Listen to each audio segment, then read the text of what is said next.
அவர் பாராட்ட காரணம் உண்மைதானே. இன்றைக்கி உலகமெங்கும் தமிழின் பெருமையை எடுத்து சொல்கிறது யார்? சமஸ்கிருதத்தை விட தொன்மையான மொழி தமிழ் மொழின்னு சொன்னது யார்? இந்த தமிழ் மொழி இருக்கிற இந்த நாட்டில் இருந்து நான் வர்றேன்னு வெளிநாட்டில் போய் பேசுனது யார்? திருக்குறள் மையங்களை வெளிநாடுகளில் திறக்கிறது யார்? பனாரஸில் பாரதியார் இருக்கை அமைச்சிருக்கிறது யார்? காசி தமிழ்ச்சங்க விழா ஏற்படுத்தினது யார்? திருக்குறளை 33 மொழிகளில் டிரான்ஸ்லேட் பண்ணி உலக நாடுகளுக்கு உலக மொழிகள்லாம் மாற்றி இருக்கிறது யார்?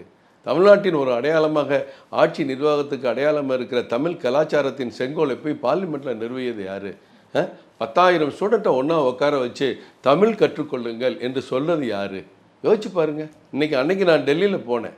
அந்த பாட்கஞ்சுங்கிற பகுதியில் ஒரு பெரிய போலீஸ் பூத்தில் பெரிய எழுத்து, முதல்ல ஹிந்தி, தமிழ், ஆங்கிலம் 3 மொழிகள் அந்த இடத்துல எழுதியிருக்கு. நான் அதை கூட ஒரு ஃபோட்டோ எடுத்துருக்கேன், உங்களுக்கு காட்டுறேன்.